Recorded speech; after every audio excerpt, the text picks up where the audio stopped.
Did you know that selling an illegal streaming device in Singapore can land you in jail for months and cost your company hundreds of thousands of dollars in fines? Well, a shop owner at Sim Lim Square just learned that the hard way.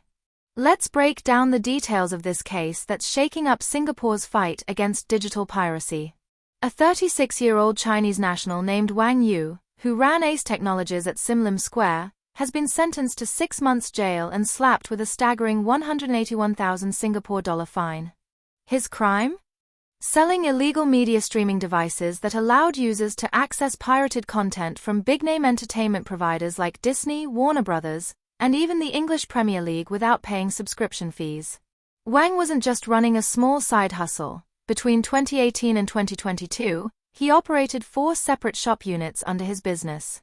Each device sold for between 149 Singapore dollars and 249 Singapore dollars, netting Wang profits of 39 Singapore dollars to 99 Singapore dollars per unit. At his peak, he was reportedly earning as much as 18,000 Singapore dollars per month from these illicit sales. And let's be clear, these weren't ordinary devices. They were imported from an overseas supplier and marketed with the promise of free access to premium content. That's a direct violation of Singapore's tough copyright laws, specifically the Copyright Act amended in 2021, which makes it a criminal offence to sell devices with add-on features that enable pirated access. But here's where it gets even more serious. Wang had been warned. The Football Association Premier League sent him not 1, but 2 legal notices back in 2020, urging him to stop selling these devices. Did he listen? No. Instead, he continued operations, until a police raid on the 4th of October 2022, when officers from the Intellectual Property Rights Branch swooped in and seized over 1,000 of these devices from his shop. This case isn't an isolated one either. Remember GE Shin? In October 2024, GE was sentenced to 10 months in jail for a similar offense.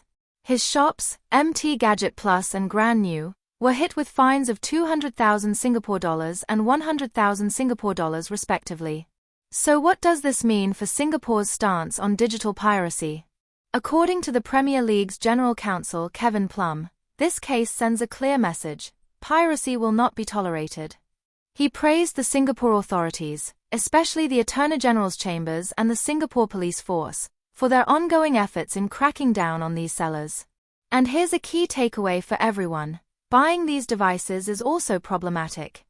They might seem like a bargain, offering free access to shows and sports events, but the truth is, these devices support a black market that robs creators and content owners of their rightful earnings.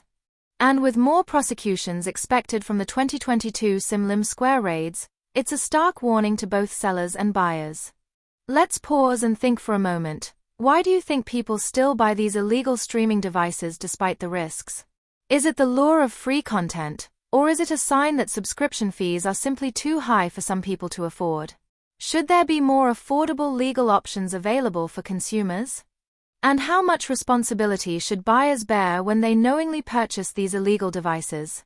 Drop your thoughts in the comments below. Do you think the crackdown is fair, or does it raise questions about the accessibility of legal entertainment? Don't forget to like, share, and subscribe to 2230 for more detailed discussions on Singapore's news and current affairs. Stay informed. Stay engaged.